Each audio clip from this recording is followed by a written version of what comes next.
Good morning, friends. I am Professor B.G. Patil, lecturer in political science, SS Arts College and TP Science Institute, Sankeshwar.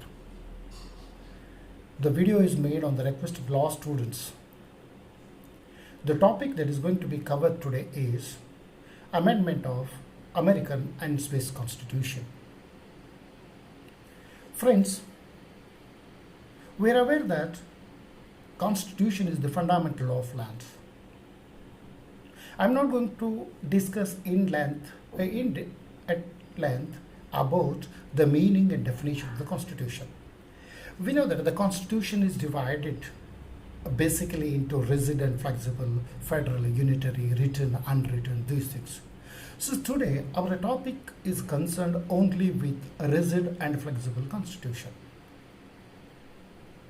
Rigid and flexible Constitution, the Constitution is classified on the basis of the method of amendment. We know that the Constitution is adopted on a particular day. So for example, the Constitution of India was adopted on 26 January 1950. In these 20 years, a lot of changes have taken place in socio-economic or political conditions of the country. According to these changes or changing conditions, the Constitution is to be changed. So there is a special provision in the Constitution to change the Constitution. The process of changing the Constitution, it may be total change or partial change. The process of changing the Constitution is known as amendment to the Constitution. If the process of amendment is difficult, if there is a special procedure for amending the Constitution, that Constitution is known as rigid Constitution. The best example for rigid Constitution is the American Constitution. In a rigid Constitution, it is not that easy to amend. It is not that easy to amend the Constitution. The things that are to be changed, the things that are to be changed are to be changed in accordance with a well-established procedure. There is a procedure. According to that procedure, it is to be changed. If the procedure is difficult and complicated, if the procedure is complex, we call it as a rigid Constitution. But if the procedure is very simple, if there are no well-established procedures of amending or changing the Constitution, if it is very simple, there are no complications, that Constitution is known as a flexible Constitution. When it comes to amendment of the American Constitution or the US Constitution, we say that the American Constitution is a rigid one because the process of amending the Constitution of America is very difficult or complex. Then what is the procedure that is followed in America? Article 5 of the American Constitution deals with the procedure of amending the Constitution. Article 5 of the Constitution says that a proposal to amend the Constitution is to be passed with a 2/3 majority by both the houses of the American Congress. We know that the American Congress is bicameral. The upper house is Senate and the lower house is House of the People. Both the houses of the Congress have to pass the procedure to amend the Constitution with 2/3 majority. Then the amendment is referred to the states. We know that there are 50 states in America today. Article 5 of the Constitution says that 3/4 of the state legislatures have to approve it. It means out of 50 states, minimum 38 states have to ratify the proposal to amend the Constitution. Then the amendment to the Constitution takes place. Under American Constitution, there is no procedure of getting the assent or signature of the President of America. In India, when the amendment takes place, when the amendment is approved by both the houses of the parliament with required majority, it is referred to the President. After getting the assent of the President, amendment takes place in India. But that is not the case in America. In United States, under Article 5, it is not mandatory on the part of the legislature to refer it to the President. When the bill is passed with two-thirds majority by both the houses of the American Congress, it is referred to the states. Remember,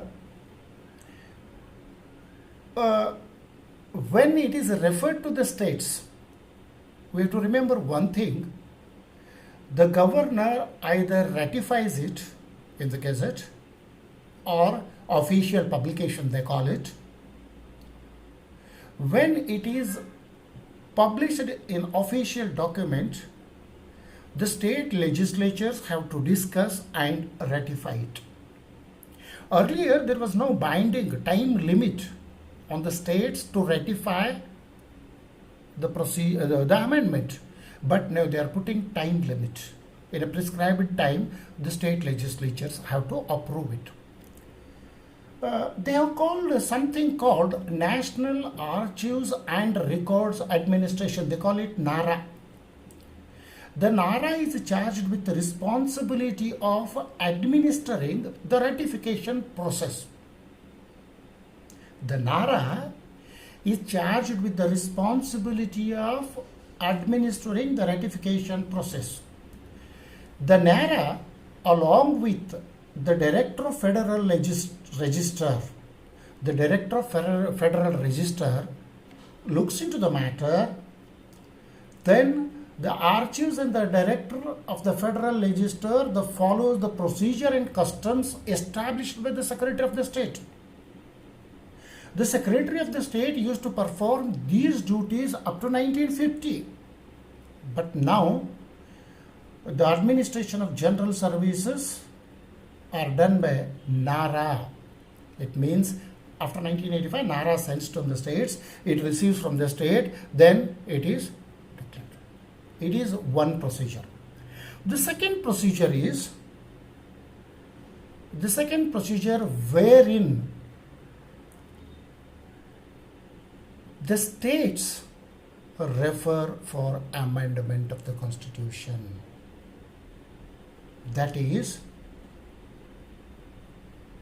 the states have to call a joint resolution for the amendment of the Constitution. Then the Congress takes it up. After approval, it is sent to the states. After getting the approval of the 3/4 of the state legislatures, the amendment takes place. Otherwise, it doesn't. We say that the Constitution, amendment of the American Constitution is very difficult because, first of all, it is to be approved in both the houses of the American Congress with 2/3 majority. Remember, in America, a lot of the issues are not discussed on party lines. In America, they are discussed on national lines. That we have to remember. When it is approved, then it is referred to the states. All amendments are to be referred to the states. When 3/4 of the state legislatures have approved it, then amendment takes place.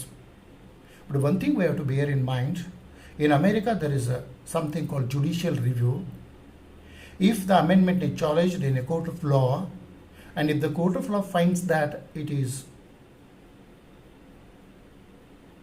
of course, they are not clear, because when the question of 2/3 majority was challenged in the Supreme Court of America, the Supreme Court clearly says 2/3 in the sense the members present and voting, because nothing is clear in Article 5 whether it is 2/3 majority, thus the total house or the present or voting. The American Supreme Court clarifies it, 2/3 in the sense the members present and voting. So only 27 amendments have taken place in almost 240 years, or 30 plus years of US history. Just 27 amendments have taken place. That is to be taken seriously. In India, in 70 years, we have completed 100 plus amendments. that we have to think of. I think the simplest procedure is to amend the American Constitution. Article 5 deals with the procedure of amendment. The amendment is to be approved in both the houses of the American Congress with 2/3 majority. Then it is referred to the states. 3/4 of the states, that is 38 out of 50 states, have to ratify it. They have something called NARA and the registrar. So that is a different procedure. We need not worry about that. The procedure followed is, it is to be approved with 2/3 majority in both of the Congress. Then it is to be ratified by the states, that is 3/4 of the states. Then amendment takes place. It is about American Congress. And that is amendment to the American Constitution. Then when it comes to Swiss Constitution, I think you are aware of the fact that in Switzerland we have direct democracy. Switzerland is a country wherein the devices of direct democracy are followed even today. The devices of referendum and initiative are active under Swiss Constitution even today. When it comes to the amendment of the Swiss Constitution, they have two procedures. The first one is total revision of the Constitution. The process of total revision of the Constitution. The second one is partial revision or amendment of the Constitution.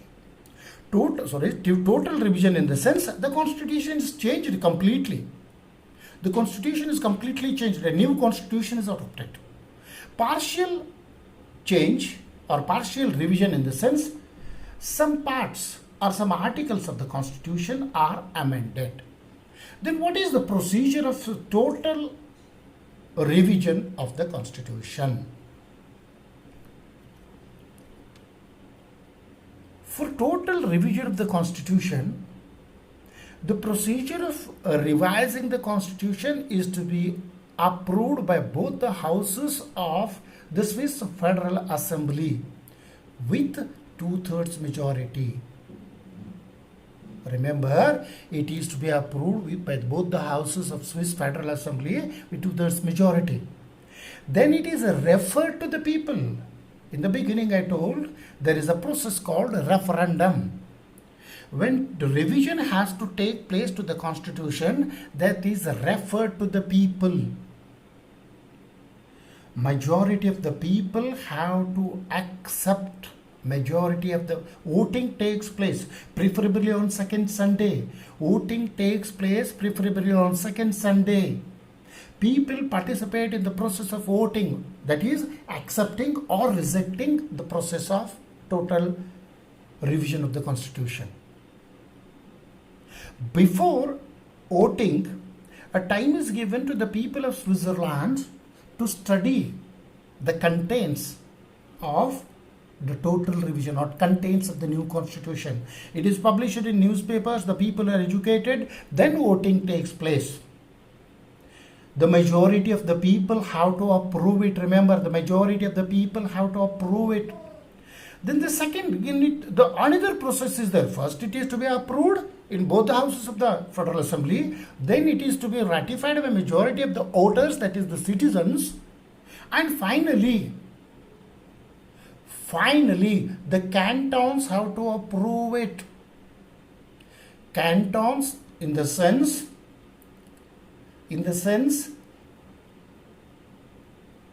the states. In Switzerland, the states are referred as cantons. Majority of the cantons have to approve. Then only total revision of the Constitution takes place. Remember, getting the consent of the total population for the amendment of the Constitution is not that easy. But the Swiss people are conscious. The Swiss people are concerned about their system, so they participate in the process and decide the total revision of the Constitution. There is another procedure for the total revision of the constitution. In the first procedure, the legislature has to initiate the total revision of the constitution. People have to approve it. Then the cantons, that is the states, have to ratify it. In the second process, 1 lakh voters may initiate or initiation. I spoke about a referendum earlier. Now I am coming to initiation. 1 lakh Swiss voters may initiate a total revision of the constitution. If a request by 1 lakh voters is made to the legislature for the total revision of the constitution, it is referred to the people. If majority of the voters accept it, it is referred to the cantons. If majority of the cantons accept it, total revision of the constitution takes place. In initiation, the people can just suggest total revision, or the people may draft a revision and submit it to the legislature for total revision. It is regarding total revision. Remember, if the voters reject it or the cantons reject it, amendment doesn't take place. The consent of the voters as well as cantons is essential after getting the consent of the legislature. That is why we say that the Swiss constitutions are very difficult to amend. Compared to America, the process is entirely different here. In America, the legislature and the states ratify it. The states can propose, but in Switzerland, people can propose. People participate in the process of amending the constitution. Not only state, people participate in the process of amending the constitution. That is very important, my friends. There is another process that what we call is partial revision or amendment of the constitution. Partial revision or amendment of the constitution is the same like that of total revision. It is to be approved with 2/3 majority in both the houses of the Federal Assembly. Then it is referred to the people. Voting takes place. If people approve it, it is referred to the cantons. If the cantons, majority of the cantons approve it, then amendment takes place. Otherwise, amendment doesn't take place. So for partial approval also, the consent of the cantons, the consent of the people, and with majority, the consent of the legislature is required in Switzerland. We have to remember that. As is the case with the total revision, in partial revision also, the people may request 1 lakh voters may request for the partial revision of the constitution. The procedure followed is the same that is followed for the total revision of the constitution. My friends, the Constitution of England is very flexible. It can be amended very easily. But when it comes to the Indian Constitution, it is neither rigid nor flexible. It is the mixture of flexibility and rigidity. But when it comes to American Constitution, it is rigid. The same is the case with Swiss Constitution. From examination point of view, I given you just the basic concept of amending the United States and the Swiss Constitution. The amendment of Swiss and US Constitution. If you have any doubts, you can contact me and we can have a lengthy discussion over the matter. If you are happy with the contents, just like the video and subscribe. Thank you and good luck. Thank you.